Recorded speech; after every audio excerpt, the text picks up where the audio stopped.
bonsoir, il est l'heure de se retrouver pour l'Avant JT.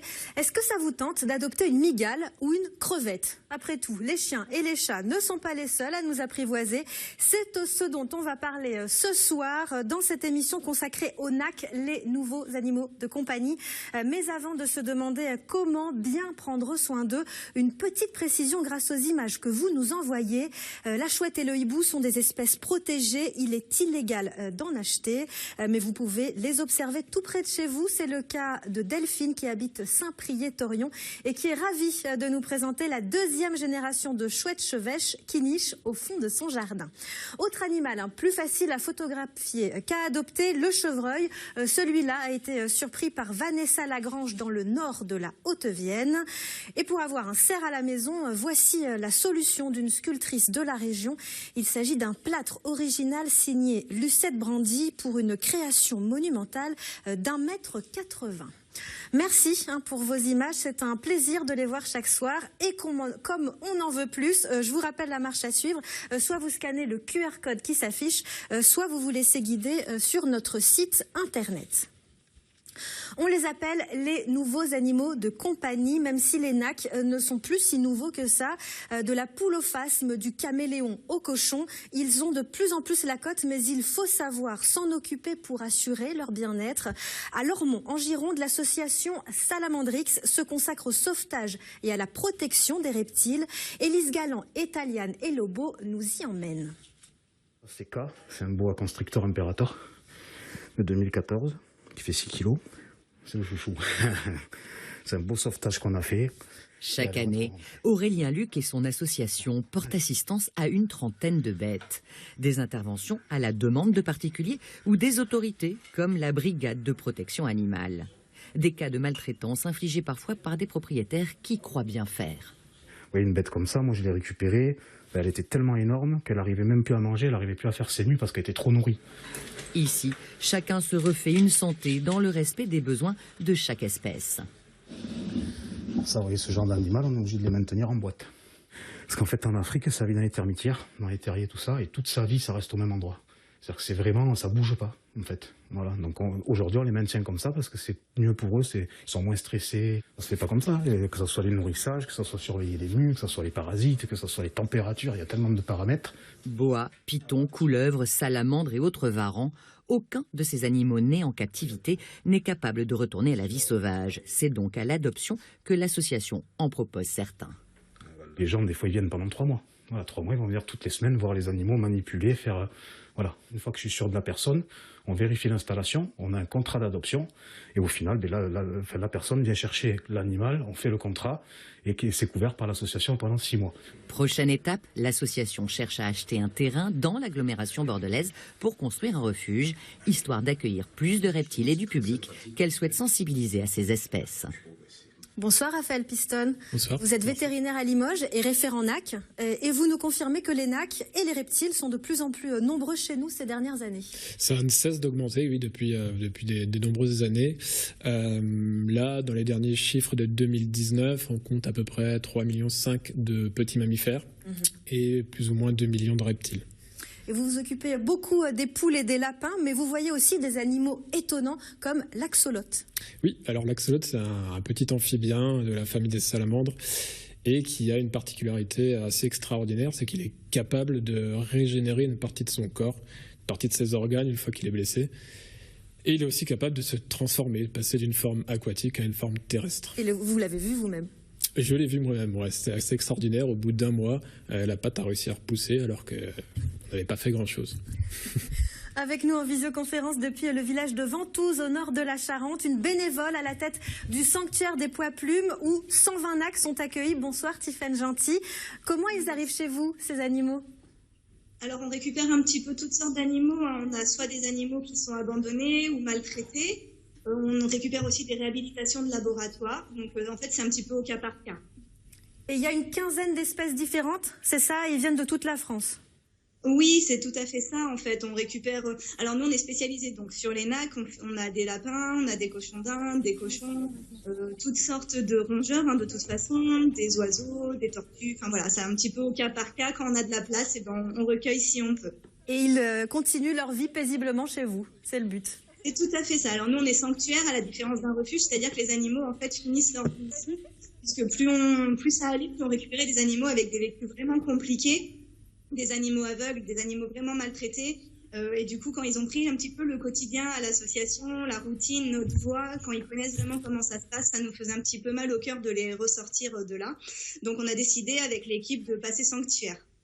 Il faut préciser, hein, c'est un peu dur, mais vous recueillez aussi des animaux maltraités par leurs propriétaires. Alors oui, tout à fait. Alors c'est ce qu'on disait. En fait, on a des gens qui sont juste, ils connaissent pas les besoins. En fait, ils achètent sur des coups de tête et des fois ils sont même pas capables réellement de s'occuper d'eux-mêmes. Donc c'est un petit peu compliqué pour eux de s'occuper des animaux.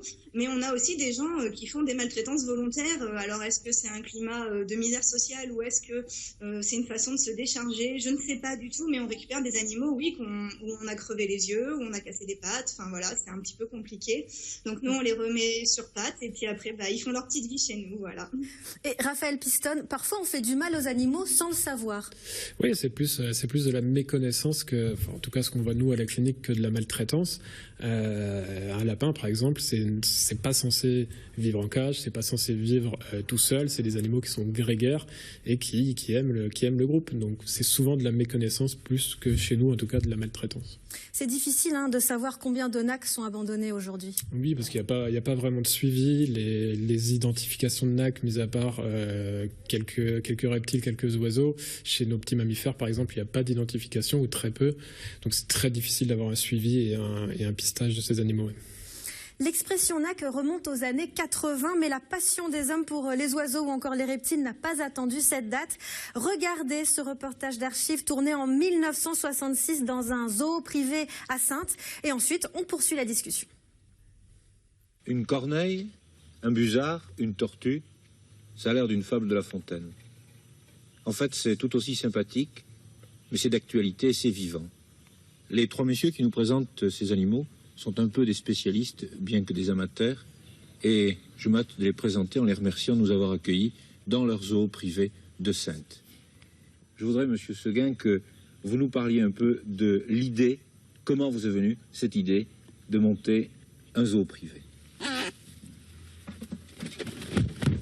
Eh bien, ça remonte à quelques années. Nous avons commencé à nous intéresser à la faune autochtone française, aux reptiles en particulier. Alors, on a commencé à capturer des couleuvres, des vipères de différentes espèces, de différentes variétés. Et puis, il nous est venu l'idée de les conserver, de les garder, d'étudier leurs mœurs, leur vie et leurs coutumes.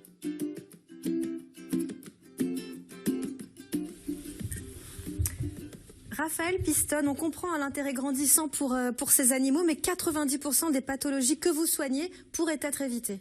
Ouais, totalement. Principalement, les pathologies qu'on voit, nous, en consultation, sont secondaires à un problème d'environnement ou d'alimentation. Et c'est encore une fois de la méconnaissance des propriétaires qui ne vont pas forcément chercher l'information. Ils peuvent nous contacter, ils peuvent contacter des professionnels et aller chercher cette information, mais ils ne l'ont pas forcément. Et vous proposez des fiches aussi Oui, on a des fiches à la clinique pour justement parler de l'alimentation, parler de l'environnement. Il y a aussi une réglementation très stricte qui encadre l'adoption des NAC. Est-ce qu'il faut aller plus loin ? Oui, certainement. Avec le nombre d'abandons et de maltraitances qu'on a, comme je le disais tout à l'heure, on a un suivi qui est très compliqué. Donc, il faudrait peut-être revoir un peu notre moyen d'adopter ces NAC et de faire ce suivi, ouais, totalement. Tiffaine Gentil, vous avez un avis tranché sur la question ?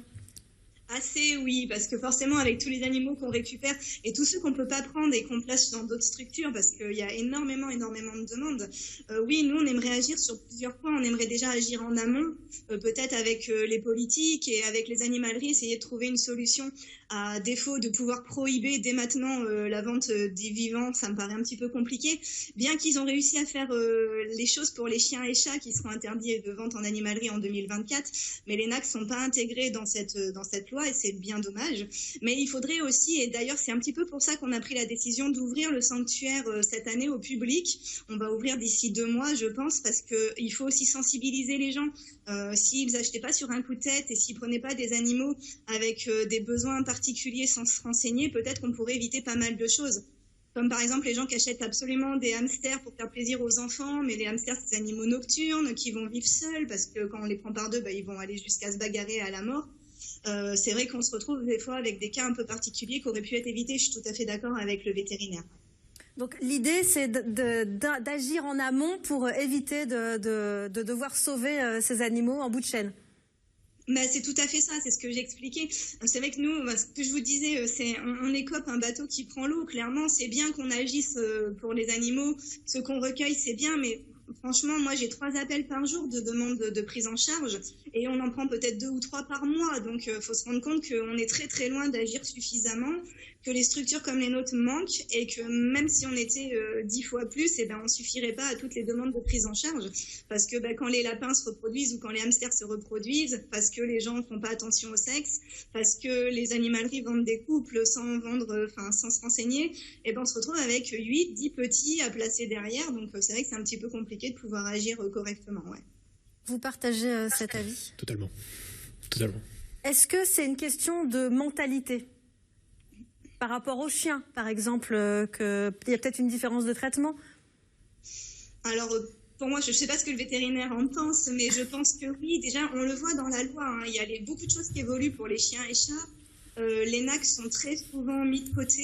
On l'a vu même rien que pour le plan de France Relance. Il y a des aides qui ont été débloquées pour les refuges par le gouvernement. C'était les chiens, les chats, les furets, les équidés. Les NAC ont été mis complètement de côté. Les animaux de ferme ont été mis complètement de côté. Alors, votre avis, pardon, nous sommes à court de temps. Votre avis, Raphaël Pistache ? L'autre problème qu'on a aussi, c'est le prix auquel on peut acheter les NAC, qui sont moins de 100 €. Donc, c'est très facile d'acheter un NAC.